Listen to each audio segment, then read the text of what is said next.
तजी कहाँ जाए। जय सरवर विच मोतिया चुगत हेते, बहुविधि केल कराए।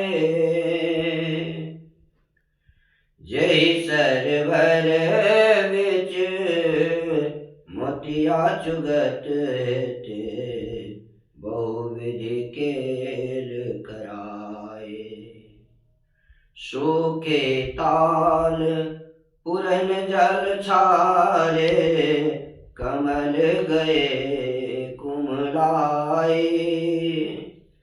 कहे कबीर जो अब की बिछुरे, बोरी मिलो कब आए। सदगुरु कबीर की पुकार की बात कर रहे हैं कि आत्मा का जो पुकार है वो क्या है। हे प्यारे हंस, सरोवर के छोड़कर कहाँ जा रहे हो। इस शरीर रूपी मानसरोवर में, मानसरोवर के भोग रूपी मोती को चुनने के बाद कहाँ जाओगे, क्योंकि वहां अनेक भोग विलास और क्रीड़ा करते थे। वही सरोवर बुढ़ापा आने पर सूख जाएगा और कमल रूपी हाथ पांव आंखें कपोल छाती इत्यादि झुर्रियां से भरकर मुरझा जाएंगे। सदगुरु कबीर कहते हैं कि यदि अब की बार वासनाओं से मुक्त नहीं हुए तो शरीर के छूटने पर मानव शरीर में आकर कैसे मिलोगे। भविष्य का कोई भरोसा नहीं, इसलिए अभी भी समय है। इसलिए समय रहते वासना को त्याग कर मुक्ति को पा लो। मुक्ति का अर्थ क्या है। बंधन को छूटना। बंधन किसे कहते हैं। मनुष्य के जीवन में बहुत बंधन है। बीड़ी का बंधन है, सिगरेट का बंधन है, शराब का बंधन है, पति पत्नी का बंधन है, नशा का बंधन है, दुर्व्यसन का बंधन है, बहुत बंधन है। माया मनुष्य को कैसे दुर्गति की ओर ले जाती है और वही माया कैसे धर्म की ओर ले जाती है। सदगुरु कबीर कहते हैं कि माया दो प्रकार के, जाने बिरला कोई, एक मिलावे राम से और एक नरक ले जाए। वही धन आप कमाकर शराब की ओर जाएंगे, नशा की ओर जाएंगे, तो धन कमाने में मेहनत तो लगाया, लेकिन कमाए हुए धन को कहाँ ले गए। शराब में डाल दिए, नशा में डाल दिए, दुर्व्यसन में डाल दिए, गांजा सिगरेट में डाल दिए, बीड़ी में डाल दिए, तंबाकू में डाल दिए। और उसको डालने का बाद क्या हुआ, लीवर किडनी फेफड़ा खराब हो गए। कमाया हुआ धन को आप अपने हाथ से बाजार में जाकर नशा खरीद कर ले आए और बीमारी खरीद कर ले आए, और आप उसी बीमारी के चलते आप परेशान है। अब आप डॉक्टर के पास जाइए। जिस धन के लिए परेशान है वही धन को आपने कैसे बर्बाद किया। अब आप डॉक्टर के पास जाएंगे तो वहां भी बिल बनेगा। अब डॉक्टर के पास जाने पर वहां भी बिल बनेगा। अब बिल की कमी रहेगी तो अब जीवन छटपटा रहा है। एक गलती, एक अज्ञानता मनुष्य को ऐसे डुबो देता है कि जीवन भर उसे ऊपर नहीं उठने देता है, क्योंकि जीवन को समझा ही नहीं कि जीवन है क्या। जीवन किसे कहते हैं। जिसे जीना आता है उसी का नाम जीवन है। ये चलते फिरते जो चल रहा है दुनिया, उसका नाम जीवन नहीं है। जिसे जीना आता है, जिसको जीना नहीं आता है वो जीवन थोड़ू है, वो तो जिंदे मरा हुआ है। वो हर चीज के लिए तरस रहा है, तो जिंदे मौत है वो, क्योंकि जीवन को समझा ही नहीं। जीवन जहां से समझ में आती है वहां कभी पांव नहीं रखा। यहां पर क्या है, एक मिलावे राम से एक नरक ले जाए। नरक की तरफ तो आपने पांव रख दिया और परमात्मा की चाह है आपकी कोई बने बने हाथ पैर वाला परमात्मा आएंगे हमारा काम कर देंगे? कैसे कर देंगे? कदम तो आपकी नर्क की तरफ है और चाह परमात्मा की तरफ है, तो अब फटेगा कौन? कौन फटेगा? एक टांग प्लेटफार्म पर हो और एक रेल पर हो तो क्या होगा?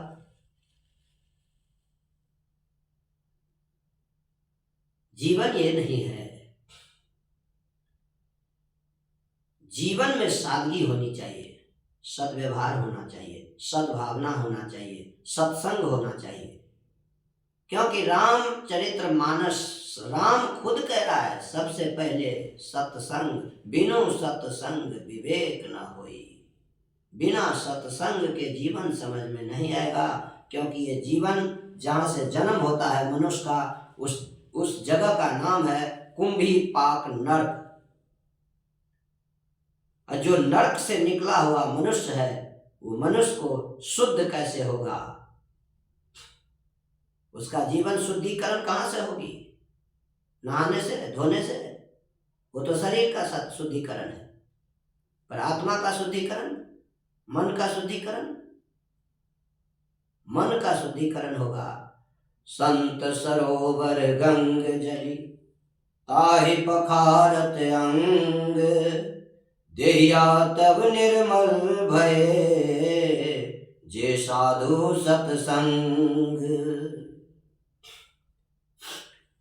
भगवान चाहिए ना आप लोगों को, तो भगवान की वाणी तो यही है कि पहले अपने तन मन को निर्मल करो, अंदर और बाहर दोनों निर्मल करो। अगर भगवान चाहिए तो, असली भगवान, असली परमात्मा चाहिए तो निर्मलता तो चाहिए। निर्मल जन मन सो मोह पावा, भगवान की वाणी है ये। बाबा तुलसी का अर्थ होता है राम की वाणी।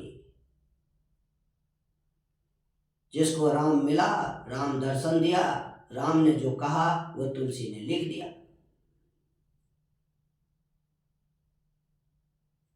सत्संग मूल है। वही रामायण कह रहा है कि बिनु सत्संग विवेक न होई।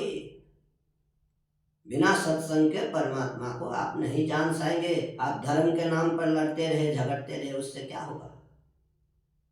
विनाश होगा, विवाद होगा, अशांति होगी। धर्म कभी झगड़ा नहीं सिखाता, कोई भी धर्म झगड़ा नहीं सिखाता है।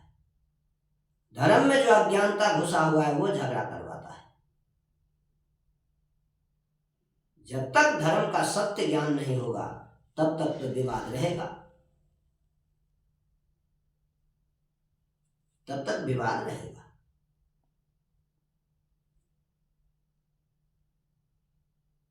जो इस बात को जानते हैं उसे चाहिए कि समाज में, हम अपने गली में, हम अपने मोहल्ले में छोटे छोटे सत्संग लगवाकर और समाज के सुधारने का प्रयास किया जाए। आप जहाँ रहते हैं वहाँ का 10 घर अगर ठीक होगा तो वहाँ का कॉलोनी भी ठीक होगा, वहाँ का समाज भी ठीक होगा। क्योंकि आपसे ही वो शुरू होगा, कोई और आपके जीवन को सुधार नहीं सकता है और आप उसे कह नहीं सकते। उसे कहवाने के लिए किसी न किसी संत महात्मा की जरूरत पड़ती है। आप कहेंगे तो आपको कहेगा तू बहुत बड़ा ज्ञानी है, क्योंकि ये समाज की वानियां है।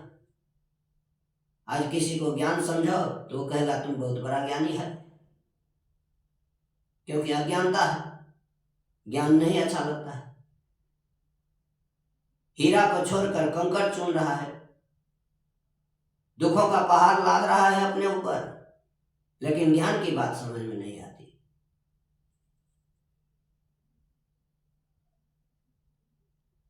आज राम चाहिए तो राम कहाँ चाहिए आपको? तो मंदिर चाहिए, मूर्ति चाहिए, फोटो चाहिए।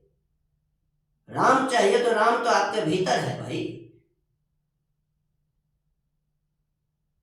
राम तो आपके भीतर ही प्रकट होंगे, लेकिन युक्ति होंगे तब ना। भगवान राम विश्वामित्र का चरण सेवा कर रहा है, भगवान कृष्ण ऋषि मुनि का चरण सेवा कर रहा है, क्यों कर रहा है? पहले उन्होंने ज्ञान को अर्जित किया, और ज्ञान उस लेवल ही भगवान का पद होता है। जिस तरह प्रधानमंत्री का पद होता है, राष्ट्रपति पद होता है, मुख्यमंत्री पद होता है, डीएम पद होता है, डीएसपी पद होता है, दरोगा पद होता है, इंजीनियर पद होता है, डॉक्टर पद होता है, एक मनुष्य की डिग्री ही उस पद पर पहुंचती है। वो सब पहले एक इंसान है और उसके गुण उस पद पर ले गया।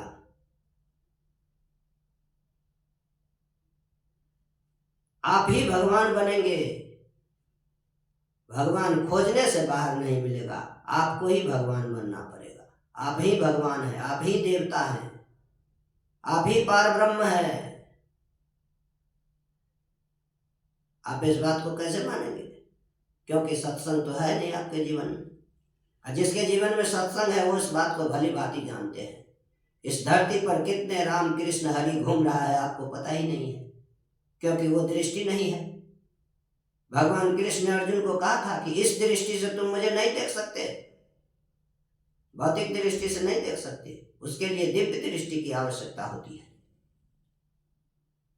जिसे दिव्यता प्रदान हो वही देख सकता है, वो समझ जाता है अलग से ही। हम तो राह चलते देख लेते हैं भगवान किधर जा रहा है। मनुष्य की पहचान अलग होती है, उसकी कर्म अलग होती है, उसकी गति अलग होती है, उसका व्यवहार अलग होता है।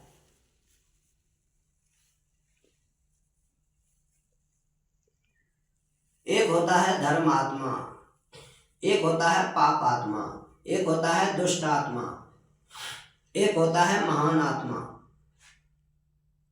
और इन सब से जब ऊपर उठ जाता है तो वही हो जाता है परमात्मा।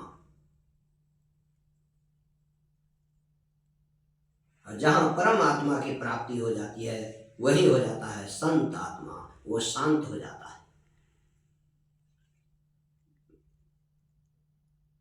बिना संत के आप इस बात को नहीं समझ सकते।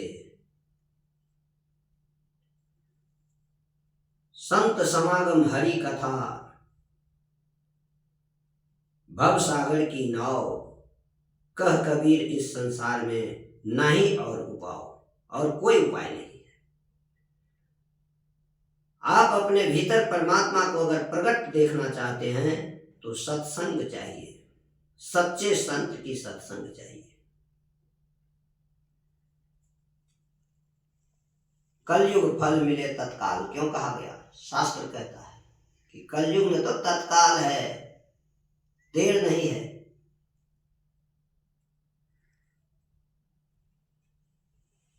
थोड़ा सा युक्ति मिलेगा, थोड़ा सा भेद प्राप्त होगा, उस भेद से भजन करेंगे, आप अपने आप दर्शन पाएंगे।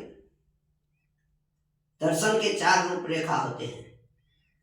एक तो बोध द्वारा प्राप्त कराया जा सकता है, और बोध से अगर नहीं होता है तो ऑपरेशन होता है। ये ज्ञान दृष्टि चीर फाड़ वाला ऑपरेशन नहीं, ज्ञान दृष्टि का ऑपरेशन होता है। और ज्ञान दृष्टि के ऑपरेशन से भी अगर जैसे समझ नहीं आता है तो उस ऑपरेशन के अंदर बीज डालकर, बीज मंत्र जिसे कहा जाता है, उस वैसे दिखाया जाता है।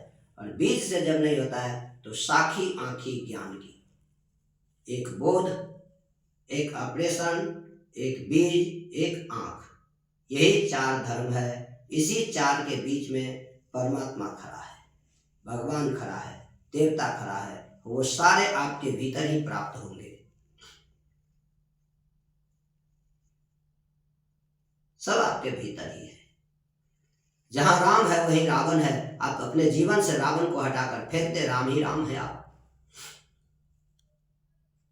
जहां कृष्ण है वहां कंस है, अपने भीतर से कंस को निकाल कर फेंक दे, आप पूरा कृष्ण कृष्ण है।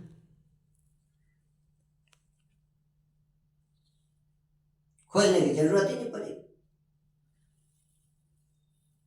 और कंस को निकाले कैसे, रावण को निकाले कैसे? कंस के जितने कर्म थे वो कर्म आपके जीवन में है तो उस कर्म को तत्क्षण त्याग कर दीजिए, क्योंकि उस कर्म में सुख नहीं है, दुख ही दुख भरा है। पोस्ट चाहे जहां भी हो आपका, आप उस पोस्ट को सदगति की ओर भी दे सकते हैं, और पोस्ट का समझ नहीं होगा तो वही पोस्ट आपको दुर्गति दिला सकता है।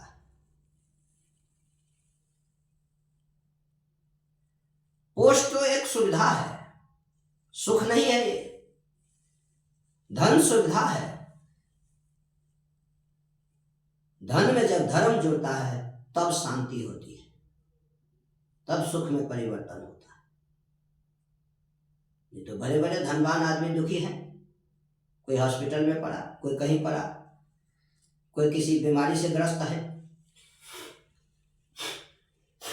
धन तो है और डॉक्टर ने मना कर दिया, ये नहीं खाना वो नहीं खाना, अब क्या करें? धन तो है, आहार छीन लिया। सारे चीज पर विचार करना पड़ता है, तब जाकर जीवन बनते हैं। जीवन है कितना? इसी जीवन को अगर जीवन कहता है आदमी, तो जब जीवन में जीना ही नहीं आया तो जीवन कहाँ है? भागम भाग लगा हुआ है, दुनिया को भागम भाग लगा हुआ है। भागिए, भागना भी जरूरी है, लेकिन थोड़ा शांति भी जरूरी है। जब तक शांत नहीं होंगे, किसी अच्छे विचारक को विचार नहीं सुनेंगे, तब तक शांति कहाँ होगी? आप चाहे तो घर में बुलाकर, जब भी समय हो घर में बुलाकर इस बात पर विचार कर सकते हैं कि आत्मा परमात्मा का ज्ञान ले सकते हैं। और ये सच्ची बात कौन देगा? जिसके पास तत्व ज्ञान होगा। तत्वदर्शी संत ही आपको मुक्ति दिला सकती है। जितने संसार में नाम है वो बाहरी नाम है। ये बाहरी नाम से कभी मुक्ति नहीं होती। बाहर का बाहर ही रहेगा, अंदर से काम है हमें, तो अंदर का भेद अंदर ही होता है, वो बाहर प्रकट नहीं होता है। वो तो बहुत तरह से जांच परख के, जब, क्योंकि हर चीज का एक अधिकार क्षेत्र होता है।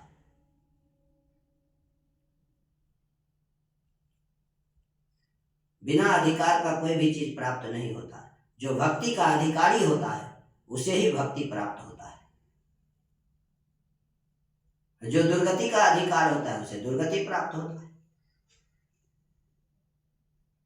दुर्गति को आप सदगति में बदल सकते हैं, क्योंकि आप अभी मनुष्य जीवन में हैं, मानव शरीर में है। यही मानव का चोला है जो मुक्ति पा सकता है। मनुष्य का जन्म एक बार निकल गया तो उसके बाद 84 का चक्कर है। पशु पक्षी जीव जंतु जितने भी है, ये सारा 84 का चक्कर बन जाता है। 4 खानी है, अंडज पिंडज उष्मज और स्थावर। ये चारों खानी का 84 लाख योनियां बन जाती है। अब इन 4 खानी में जो 84 लाख योनियां है, उसका कष्ट आपके सामने है। मनुष्य का चोला अगर निकल गया तो वो कष्ट आपका जीवन में। आत्मा को कभी दुख नहीं होता, कष्ट इस शरीर को मिलता है। आप जिस शरीर में परिवर्तन होगा वो शरीर आपका उसी रूप में दुख पाएगा। पशु की क्या हालात है देखो, सर्दी हो गर्मी हो बरसात हो बाहर घूम रही है, कई पशु को काटा जा रहा है। जब तक अधर्म रहेगा समाज में, तब तक कभी भी शांति नहीं हो सकती। सभी को सोचना पड़ेगा इस पर। एक आदमी को सोचने से थोड़ी हो जाएगा, सबको विचार करना पड़ेगा। इस विचार से अगर आप सहमत हैं तो आप हमसे जुड़ सकते हैं। YouTube के चैनल पर हमारा प्रवचन चलता है, उस पर नंबर भी आता है। जुड़ने के लिए आप संपर्क कर सकते हैं। मनुष्य का जीवन का लक्ष्य क्या है? बस इतना आप विचार करें कि मानव जीवन का लक्ष्य क्या है, क्योंकि मृत्यु तो सबके सामने खड़ा है। चाहे राजा हो, चाहे गरीब हो, चाहे मीडियम क्लास हो, मृत्यु सबके सामने खड़ा है। तो इसमें मानव जीवन का लक्ष्य क्या है? मनुष्य जीवन का लक्ष्य है निर्वाण की प्राप्ति। यही लक्ष्य। पहला काम निर्वाण के ऊपर होना चाहिए, मुक्ति के ऊपर होना चाहिए। भक्ति निशानी मुक्ति का संत चढ़े श्रद्धाए, जिन जिन मन आलस कियो जन्म जन्म पछताए। क्यों कहा? महापुरुषों ने कहा जन्म जन्म पछताए। ऋषि मुनि संत महात्मा जितने भी महापुरुष हुए वो सब सत्यवादी थे। उसके मुख से जितने भी वाणी निकले हैं वो सब परमात्मा की वाणी है। भगवान श्री कृष्ण ने स्वयं कहा है कि व्यास के मुख से जो भी वाणी निकलता है वो स्वयं मैं ही। आप समझिए इस बात को। आज मनुष्य साधु संत को ऐसे तुच्छ समझने लगे हैं। क्यों? क्योंकि दृष्टि दोष है। अब कुछ साधु के नाम पर ऐसे असाधु भी है, तो ये सोचना भी संभव है। आप दोनों तरफ ठीक हैं, लेकिन दोनों तरफ को ठीक मानकर एक तो सत्य को खोज करना ही पड़ेगा। जब तक सत्य की खोज नहीं करेंगे तब सत्य से अवगत नहीं होगा। क्योंकि जिन खोजा तीन पाइयां, जो जैसा होता है उसको वैसे ही मिल जाता है। जिसे सत्य की खोज होते हैं उसे सत्य प्राप्त होता है, जिसे असत्य की खोज होता है उसे असत्य प्राप्त होता है। कुल मिलाकर धर्म, जब तक धर्म का समझ नहीं होगा तब तक आप किसी भी चीज को नहीं समझ सकते सही से। धर्म क्या है? जो सत्य है वही धर्म है, बाकी तो सब अधर्म है। सत्य की खोज करना चाहिए। सदगुरु कबीर ने कहा कि जो घर जा रे आपना, चले हमारे साथ। कबीर खड़ा बाजार में ले दुकाठी हाथ, जो घर जा रे आपना सो चले हमारे साथ। सदगुरु कबीर कहा लुकाठी अपने हाथ में ले लो, अपना घर अपने आप जला लो। अब किस घर की जलाने की बात कर रहे हैं? कि अपने जीवन में जितने भी दुर्गुण है उसे जला दो और सद्गुण में जीना शुरू कर दो, वहीं से आपका जीवन सुधर जाएगा। आप अपने भाग्य का विधाता स्वयं है, कोई दूसरा नहीं है। सदगुरु तो एक भेद बता देंगे आपको, बस उसी में आपकी प्राप्ति हो जाएगी, वहीं से आपका जीवन सुधर जाएगा। क्या रखा है? क्या रखा है मनुष्य के जीवन में? जिस जीवन में राम नाम नहीं है, जिस जीवन में भक्ति नहीं है, जिस जीवन में धर्म नहीं है, उसके बाद जीवन कहाँ है? जिस जीवन से धर्म हट जाता है वहां दुर्गति के सिवाय कुछ नहीं है। विचार कीजिए। करो विचार जो सब दुख जाए। सदगुरु कबीर कहते हैं विचार करोगे तो सारा दुख को तुम छू मंतर कर सकते हो। जब ही नाम हृदय धरे भया पाप का नाश, जैसी चिंगारी घास पर परी पुरानी घास। मैं संत लक्ष्मण साहेब इन्हीं वाणियों के साथ अपनी वाणी को विराम देता हूँ। आप सभी समाज को साधुवाद, साधुवाद, साधुवाद।